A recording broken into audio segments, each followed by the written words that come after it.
guys, I'm in the car, and I have one of these bobs that they sell at my store. They are a whoopie pie, if you don't know what a whoopie pie is. A brief explanation of the whoopie pie. I don't know if they were invented by the Pennsylvania Dutch. I don't know where they came from. I don't know who invented them, but they're pretty freaking good. And they're pretty... they're better than donuts. If you like donuts better than whoopie pies, I don't hate you for it, but you are wrong. I'm just going to be eating this on camera. Someone asked me in the comments of my video, my very short video that I posted last night, about,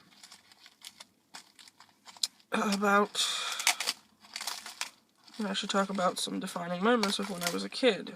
I can't remember a lot, because I'm old, and, well, when you get to be my age, ripe old age of 25 here, old as fuck, when you get to be old like me, you have trouble remembering things, you know? It's just part of life. This is a chocolate cake that is hard as a rock. I'm getting totally fucked. This is an older one. Yeah. But it's got peanut butter icing in it. I never complain about the combination of chocolate and peanut butter, but sometimes it is stale. And I brought my tea with me.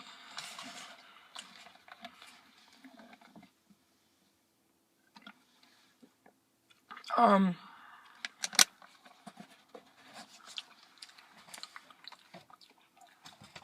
shooting this video in the car because my mukbang, you may have noticed, was very quiet. I wasn't talking very much. That's because my parents were both home, and they've been home and getting on my fucking nerve.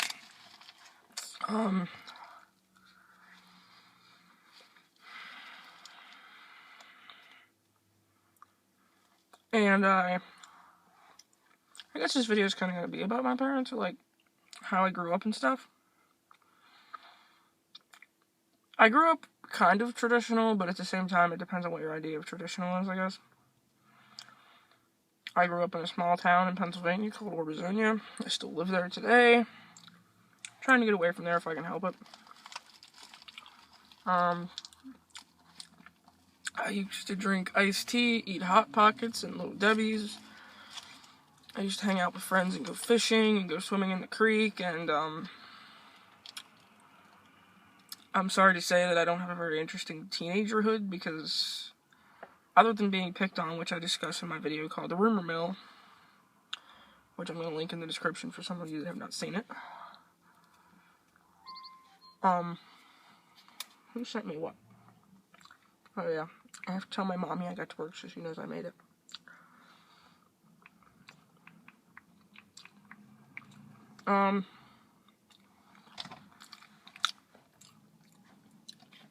I wish I could do a montage of, like, what I looked like when I was a kid. I can't. I don't have pictures. Well, I don't care about pictures, but I did do a video where I showed my IDs from high school. If I can dig up that relic of a video, I will post a link to that in the description as well.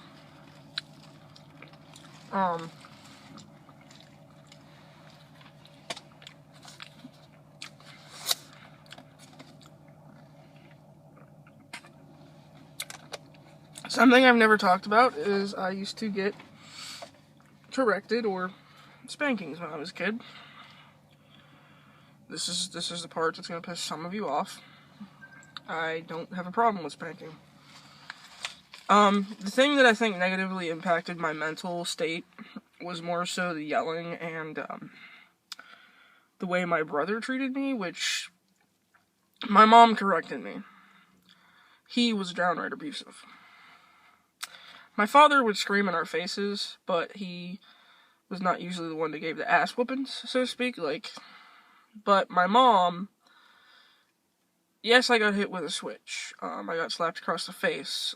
It's not uncommon where I'm from, and where I'm from is such a place, the type of place where if the kids don't get corrected that way, they usually end up being brats, being criminals, being drug addicts.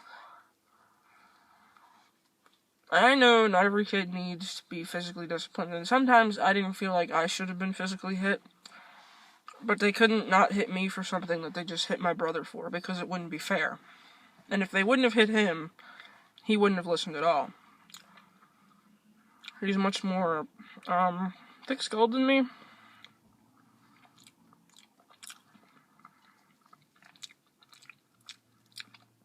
I didn't get in trouble as much as him because I didn't do things purposefully to break the rules as much as him, but my brother was an abusive asshole. I don't like being around him now because he was an abusive asshole while we were growing up, and he would never admit to it. He'd never say, I feel bad for how I treated you. He would say sorry only after I cried, told my parents, and he got in trouble and told to say he was sorry to me. Like, and by then I'm like, fuck you. I don't care if you say sorry to me. It's, I'm not gonna get into it where the point I'm like crying. I'm like, oh, he hit me a lot. He hit me. He told me to kill myself. He was verbally and physically abusive, and I feel like a lot of people go through that with their siblings, but the problem with that was he didn't stop doing that when we were kids. He didn't stop doing that through our teen years. He continued to do that into my early 20s and still threatens sometimes now when I'm 25 and he's 27. He wonders why I don't want to hang out with him and go fishing with him and go hunting with him. I have this fear that if you put me in the woods with him with a gun in my hands, that's all I'm going to say. Because he would also do this thing when we were kids where he would say, oh, you need to get out of the fucking house, you fat ass. Invite me out to play football or whatever with him and his friends. And then I wasn't as good as everybody else. Not because I'm a girl, but because I didn't know the fucking rules. If I knew the rules and I was into athleticism, as big as I was, I could have been a great quarterback or linebacker or whatever the fuck, But I wasn't. This is a strawberry lollipop. It's not bad. Actually, I'm going to wrap this back up because I'm going to put these in my pocket while I'm at work.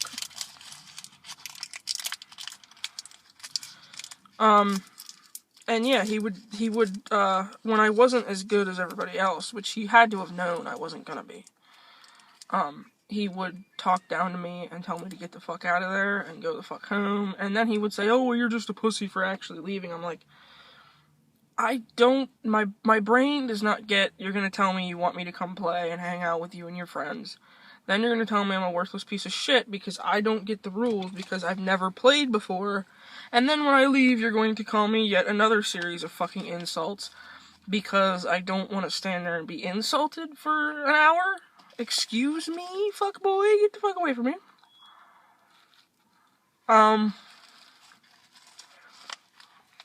Now let's move on to things about my childhood that I liked. I liked the growing up really close to my grandparents. Well, my mom's grandparents. I feel bad because I wasn't as close to my grandparents on my dad's side. I only have one grandparent left right now, and it's my grandmother Dunn, and it's my dad's mom.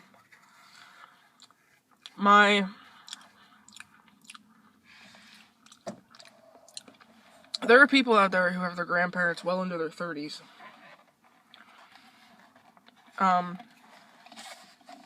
I'm not one of those people.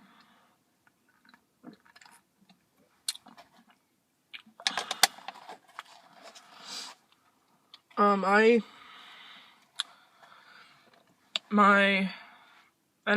feel weird talking about this because I feel like I was too young to, I was a teenager when they passed away, but I feel like I shouldn't be talking about it because I feel like I don't remember it as well as other people do that were older.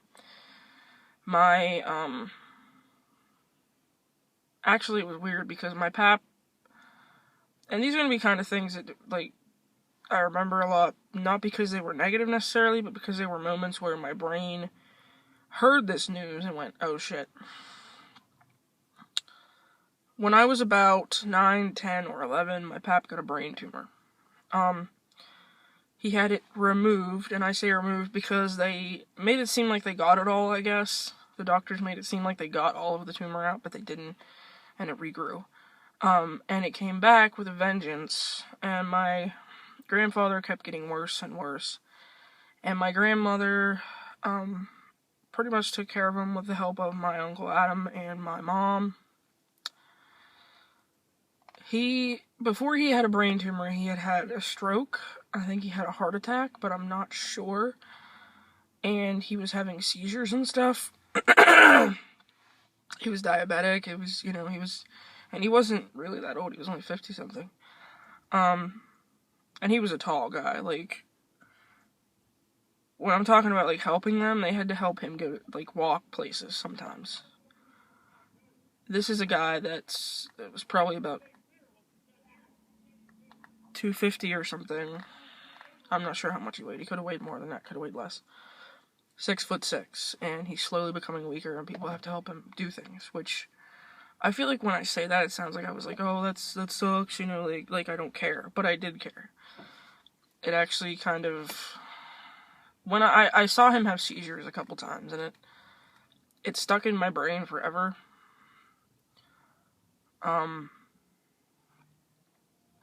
This one time in particular, we were at church, and they had the stairs in the front, and then they had, like, a wheelchair ramp thing that went like this.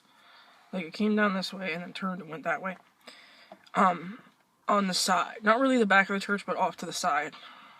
And he was walking down that, and he had a cane and everything. And my gran was walking with him, and all of a sudden I see him go into a seizure. And I just sat there kind of frozen.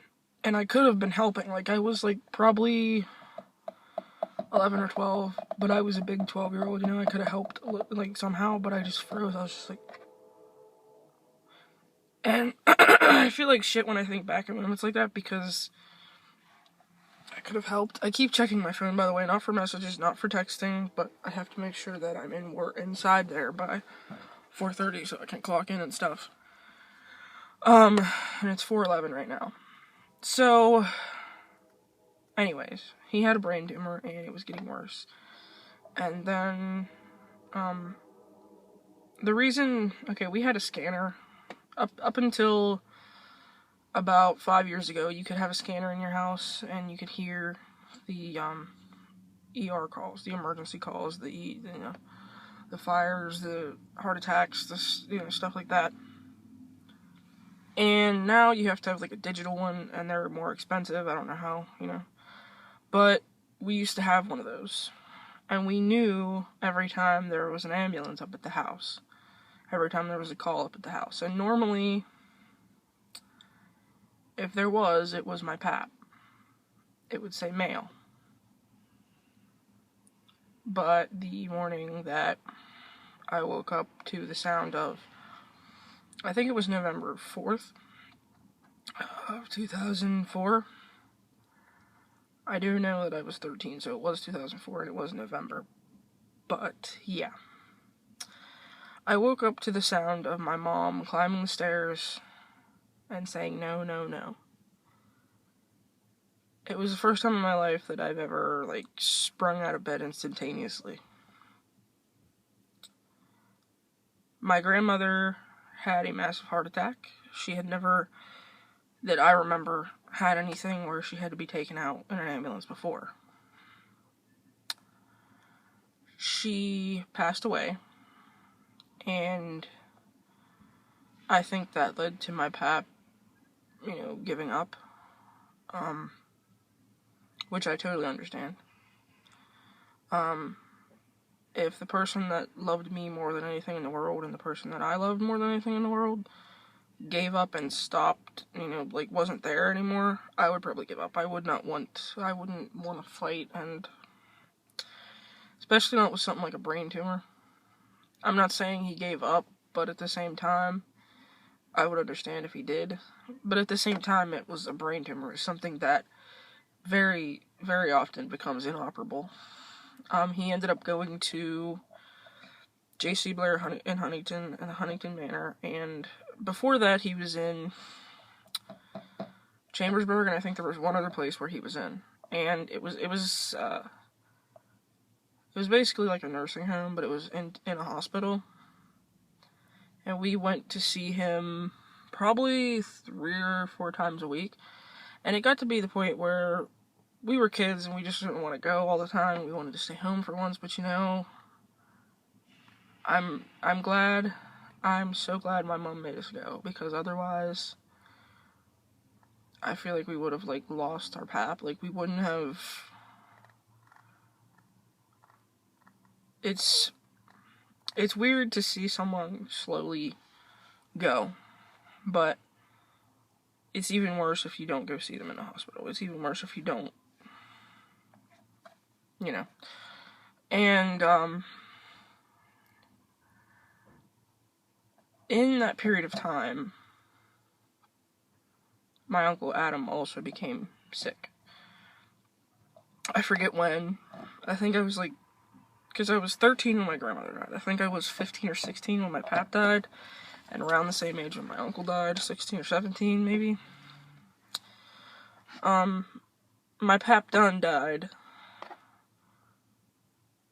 either a couple months apart or a couple months apart, or like a year apart from my pap Weiser. So I was probably 15 or 16 when both of those grandfathers died. My pap Weiser died of the brain tumor. My pap Dunn passed because he went in to have either colon cancer or colon polyps removed, and he had blood clots, and they had him up walking on them, which even I fucking know not to do, and I'm no nurse. And the blood clots traveled to his heart and his brain and killed him. Both of my grandfathers were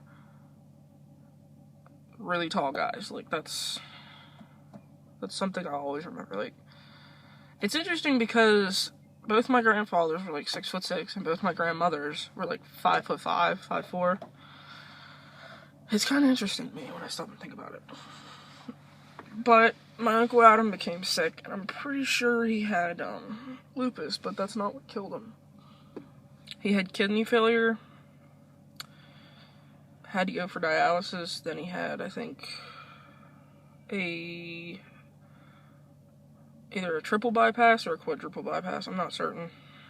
Let me make sure what time it is again. And he had, like, I think he had heart failure. There was a combination of things that he passed away from, I do believe. But I lost, like, I'm not going to sit here and say I was that close to my grandpap Dunn, because he lived further away. I didn't see him as often. But my pap Weiser, my grandma Weiser, and my Uncle Adam Weiser, and I feel bad saying their names because I feel like someone's going to look this up, and, you know, my family's going to find out I'm talking about it in a video, and I saw them every day of my life, pretty much.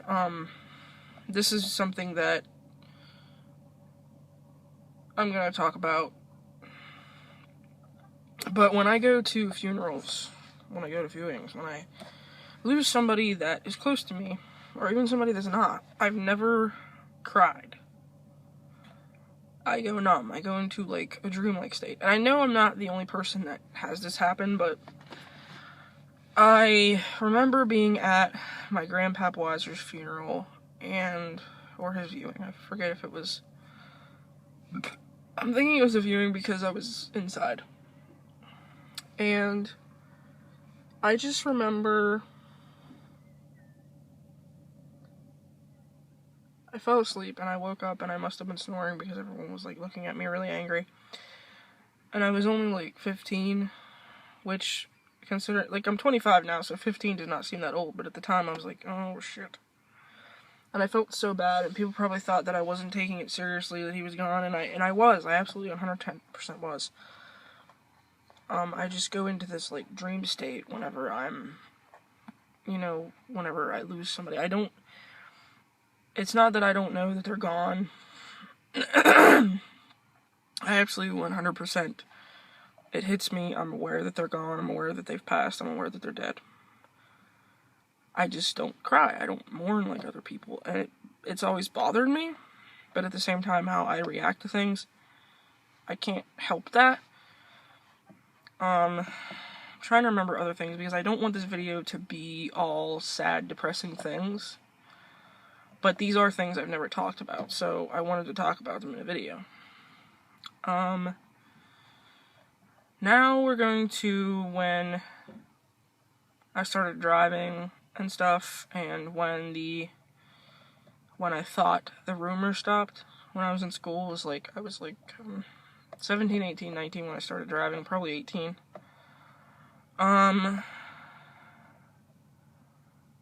It's hard to remember everything that happened. I'm only 25 and it's hard to remember everything that happened.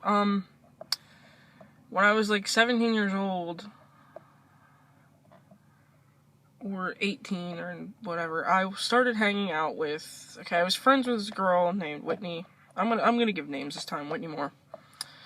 I'm not friends with her anymore, so, it's not even disrespectful, it's just things that actually happened in our friendship. And I was friends with her the whole time in my teens. I was probably friends with her since I was 13 years old, since we both got to high school. Like, I failed 7th grade. I should have mentioned that. So I was in 7th grade again. That's when her class came up to my school, because back then my high school / middle school started at 7th grade instead of 6th. Now it goes from 6 to 12 grades. But I was friends with her since I was 13 years old. And at like 18 or 19, I've told you guys the rumor that went around about me at school. Not in this video, but I'll say it real quick. People were accusing me of sleeping with my brother and stuff like that. No, that's not a new thing to be said about people. This is a parking lot, by the way. I'm in a fucking parking lot. It is 4:21. I only have a few more minutes. But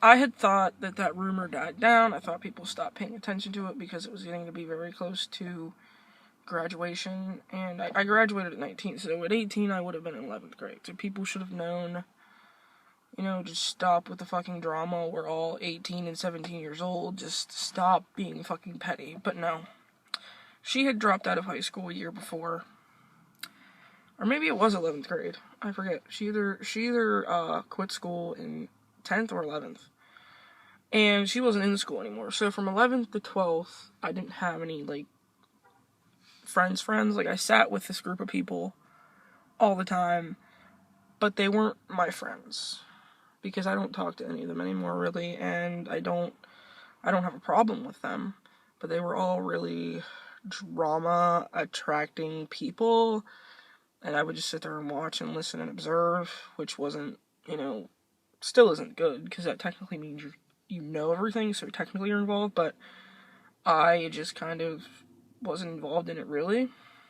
But I got a forward when I was like 19 years old sent to my phone with all this shit on it.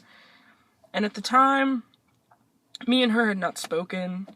I had been hanging out with her half-sister, who was 15 or 16, because that was just the people I became introduced to through her.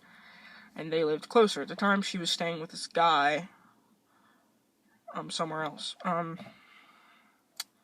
Yeah, she had a wild streak and still does. And she's the one with the kid. You'd think that would slow someone down, but, Actually, both her and her younger sister have a kid now. But, yeah, they came together so that not only the rumor was going around about me, but there was a forward. And my then best friend took the photo, and her half-sister helped her write all this shit out about me. I don't talk to either of them anymore, and I stopped talking to them for a little bit, and then I started talking to them again, and now I don't talk to either of them anymore, so I learned things about them, and it helped me become a more independent person, that I know that I don't have to take crap from people. Then I graduated. And I'm not going to sit here and say, oh, I felt the weight lifting off my shoulders of all the awkwardness and the bullshit. But I am going to tell you, do not place so much importance about what happens to you in high school, because it will fuck with your brain forever if you do. Do not let people bully you. Do not let, even if they do, what I mean by don't let them do it is, you can't control the words they say. You can't control the things they physically do to you. But you can control how upset you let it get you. The words that they say to you, very easy to ignore. I didn't have the choice of just unplugging a device. A lot of you that are teenagers that watch videos online, that hear things, that have people say things to you, a lot of it is virtual. You have the option to block that person. You have the option to tell your teacher, I don't want to be in a class with this person anymore. You have an option in a lot of cases nowadays where I did not have that. Because I would have kids walk up to me in the hallway and in classes and ask me, is it true that you fucked your brother or your father? I would have people shout the words incest at me down the hallway. And it was people that never talked to me, never said 2 words to me. Some of them I did not even know their names.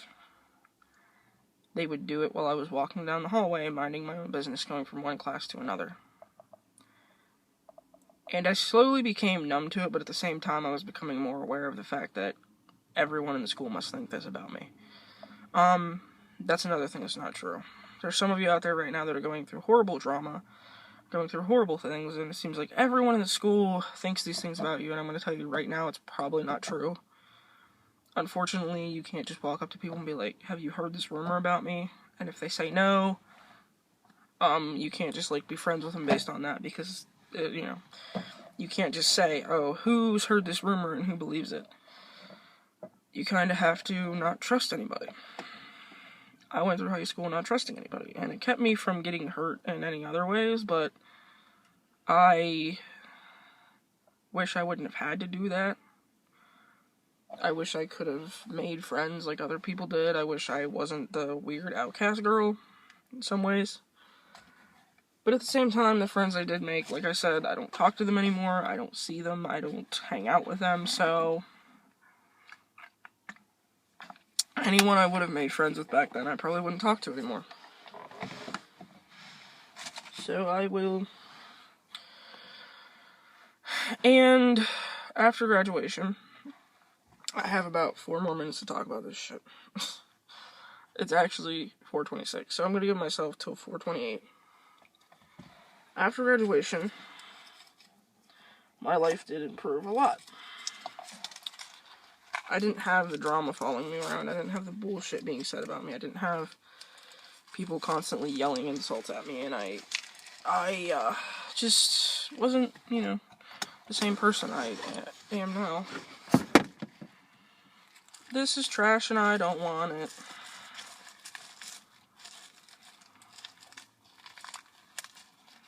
I'm trying to wrap my gob up. My bob.